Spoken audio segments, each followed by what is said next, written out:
Shalom, Raverinho, eu sou Orochi Ezra, criador do canal Orra Torá, Luz da Torá. Hoje nós estaremos fazendo um breve comentário acerca dos escritos nazarenos, conhecidas como Novo Testamento, acerca de uma cláusula que geralmente aparece em tais registros e é utilizado por aqueles que não creem em Yeshua como Machia ou que questionam a autenticidade do Novo Testamento, do chamado dos escritos nazarenos. Isso é importante para que possamos entender um pouco esse material.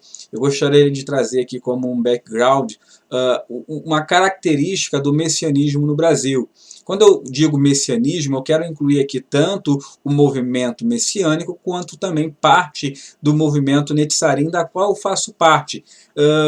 Sendo que não é uma característica do movimento Netzarim o que eu vou abordar, mas nós tivemos já diversos integrantes dentro do movimento e há uns 8, 9 anos atrás havia uma liderança representativa dentro do movimento que desenvolvia um projeto, um trabalho de restauração, e essa restauração era empregada sempre com base em uma restauração textual, ou seja, era uma busca pela verdade com base em uma visão textual, ou seja, aquilo que era encontrado dentro dos escritos nazarenos, o chamado Novo Testamento, e podia ser linkado com uma passagem, uma referência dentro da Taná, ou seja, esse verso dentro da Taná servia para autenticar aquela menção que estava sendo feita dentro do texto do chamado Novo Testamento.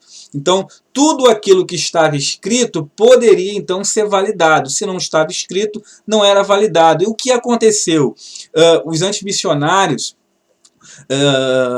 começaram a observar essa questão e, com base nisso, eles começaram a desenvolver materiais buscando aparentes falhas dentro do chamado Novo Testamento, ressaltando questões, passagens que não poderiam ou não podiam ser verificadas dentro da Taná, e com isso, então, eles conseguiram minar a emuná de muitos discípulos, de muitas pessoas que estavam dentro do movimento e que tinham uma visão, uma perspectiva errada acerca de tais escritos, pouco conhecimento sobre a tradição, e o nosso canal é exatamente nesse contexto que o canal Orra Torá ele vai ser criado, porque ele vem com a proposta de solucionar tais problemas levantados pelos antimissionários.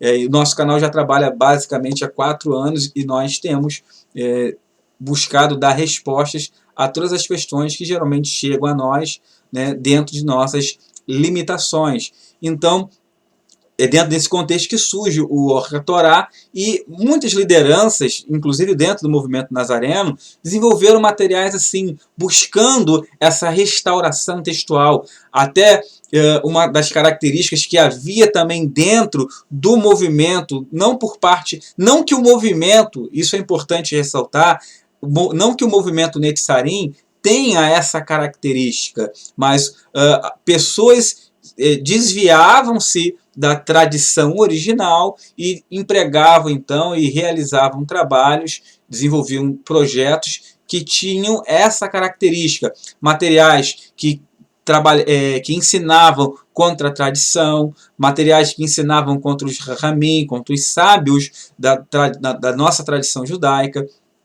E isso fez com que o movimento, até um certo momento, se assemelhasse muito até mesmo com o próprio messianismo e, por sua vez, também tivesse uma característica bem cristianizada, porque uma vez que você abre mão da tradição, e quando eu falo tradição, eu quero englobar aqui muita coisa que não dá para trazer nesse vídeo, mas quando você abre mão da tradição, você abre mão também de toda uma exegese que é utilizada na hora de interpretar não só a Torá, a Taná, mas o próprio Novo Testamento.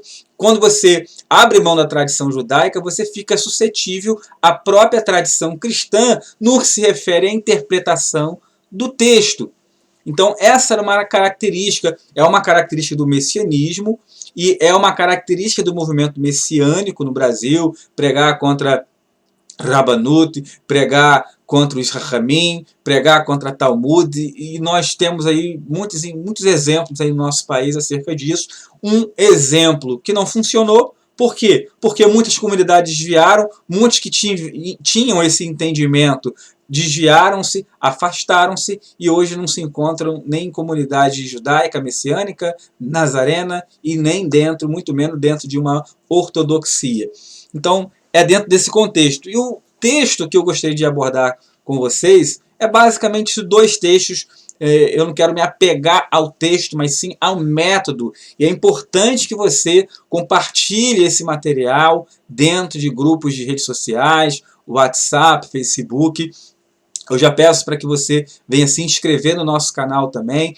E ao se inscrever, clique no sininho para que você possa estar recebendo todas as notificações do canal, todas as vezes que nós estivermos publicando algum vídeo.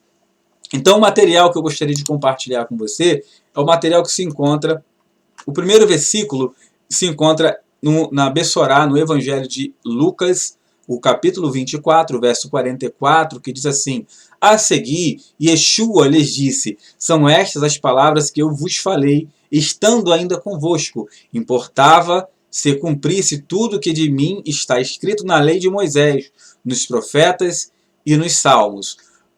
E o outro verso é o verso de 1 Corinto, a carta de Rav Shaul aos Coríntios, o capítulo 15, o verso 4, que diz: e que foi sepultado e ressuscitou ao terceiro dia, segundo as Escrituras. Esses dois versos, eles mostram, eles dizem que tudo que aconteceu com Yeshua estava, de certa forma, escrito dentro da Taná, dentro da Torá e dos profetas, estava apontado ali. O problema dessas duas cláusulas, e há muitas dessas cláusulas dentro do Novo Testamento, é que quando você vai buscar essas informações de forma detalhada, especificada dentro da Taná, nós não encontramos. E aí, é exatamente nesse ponto aonde os antimissionários eles entram. Eles vão dizer o seguinte: o Novo Testamento ele não é confiável, né? Os escritos nazarenos é uma farsa, foi adulterado, Roma adulterou tais registros. Por quê? Porque eles não encontram essas referências dentro da Taná.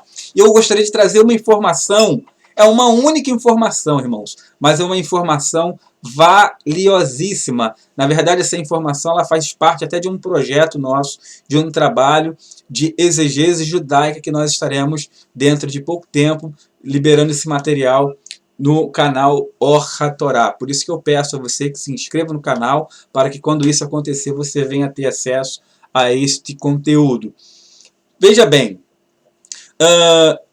quando o Novo Testamento, os escritos nazarenos, eles falam que isso aconteceu para que se cumprisse o que estava escrito, e você vai lá, busca no texto escrito da Torá, e não encontra essa referência exatamente igual da forma como é mencionada dentro dos escritos nazarenos, o que nós precisamos entender?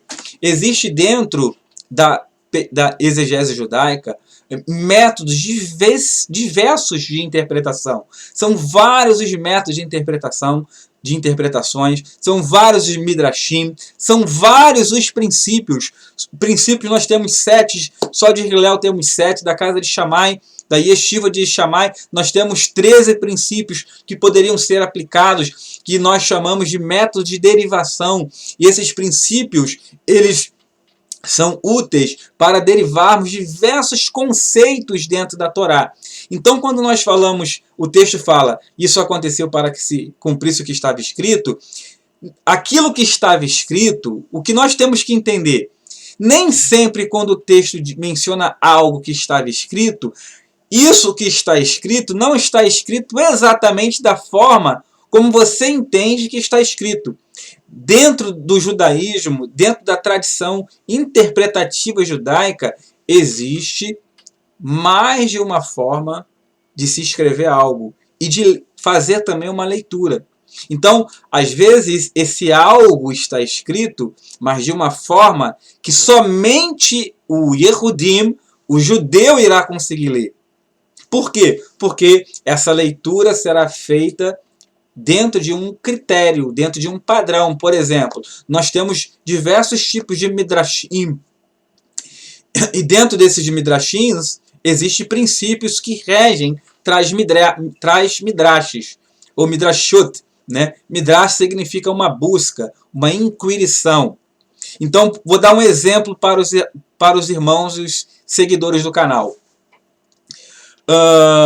O texto de Bereshit, Gênesis 35, se eu não me engano, verso 4, vai dizer que 33, verso 4 e verso 5, logo quando Jacó está saindo da casa de Labão, ele vai dizer que ele foi peregrino na casa de Jacó.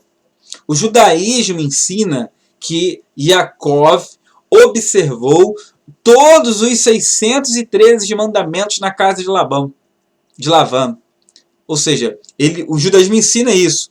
O judaísmo diz assim, porque a Torá nos ensina que Jacó observou 613 mandamentos na casa de Lavã. E por que o judaísmo fala isso?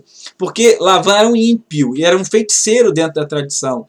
Então você conseguir manter a prática de mitzvot dentro de um ambiente totalmente hostil à Torá, isso é muito louvável. Quando você vai buscar essa referência dentro da Torá, você não encontra essa referência. Mas essa referência ela é encontrada com base em quê? Ela é encontrada com base na expressão hebraica que aparece dentro do texto, que é garti, que somando o valor numérico dessas palavras, dessas letras que estão aparecendo aí, você tem o Gimel, a primeira letra, da esquerda para a direita, da direita para a esquerda, temos o Resh, o Tav e o Yod. O Gimel vale 3, o Resh 200, o Tav 400 e o Yod vale 10. Temos 613 mandamentos. Então, com base, quando o texto fala que ele foi peregrino, a palavra peregrino é eu fui peregrino. Ela é garti, né, que tem esse valor numérico de 613. Ou seja, ele observou 613 mandamentos dentro do território ou dentro do espaço dominado por Lavã. Ele observou o mandamento. Então, uma pessoa que não entende os métodos de interpretações dentro do judaísmo, ele vai ficar pensando, mas aonde que está escrito isso dentro da Torá? Aonde que a Torá diz isso? E quando o judeu faz menção a isso, ele diz que a Torá diz que Jacó observou os 613 mandamentos. Mas diz como? Diz dentro da perspectiva ocidental ou diz dentro de uma perspectiva puramente judaica? Então, nem sempre, quando o chamado Novo Testamento, os escritos, faz menção a algo que se cumpriu, que aconteceu para que se cumprisse o que estava escrito, nem sempre isso está escrito dentro de uma forma que você, leitor comum, que acabou de sair do cristianismo, ou que nem saiu ainda, vai conseguir entender. Então é muito prematuro, às vezes, irmãos. Eu vejo algumas pessoas que vão para as redes sociais e ficam pegando o texto, querendo interpretar passagens e começam a levantar suposições e objeções a Yeshua, a Machia, aos escritos nazarenos, duvidando da autenticidade, às vezes com base em uma questão puramente semântica, linguística, ou porque estudou um pouquinho de hebraico, porque estudou um pouquinho de grego, achando que isso seria suficiente. E não é, irmãos. Boa parte desses materiais que existem hoje nas redes sociais, oferecido aí, Peshita original, você abre o material em PDF, está tudo em português. Isso é uma tradução fajuta, muitas das vezes, de uma Peshita aramaica, porque a Peshita é aramaica. Então, muita gente, às vezes, fica utilizando da busca e do interesse que muitos têm dentro do movimento em ter um entendimento correto, adequado e aproximado do original para vender esses materiais com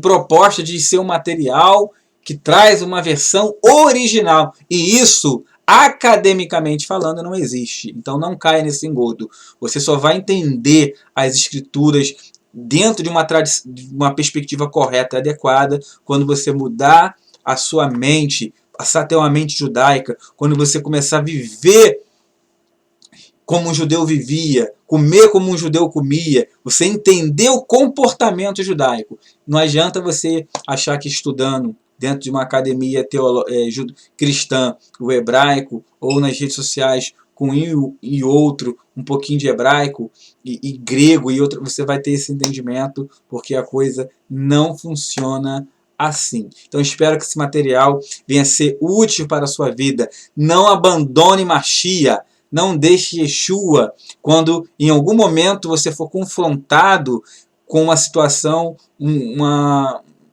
questão textual e você ainda não estiver habilitado para responder. Seja humilde e paciente, que o Senhor, no tempo certo, Ele vai te revelar, Ele vai te capacitar, através de pessoas certas que o próprio Eterno levantará e colocar na sua vida para te guiar neste caminho. Então, fiquem na paz, um forte abraço para todos vocês, shalom, shalom, e até o próximo material.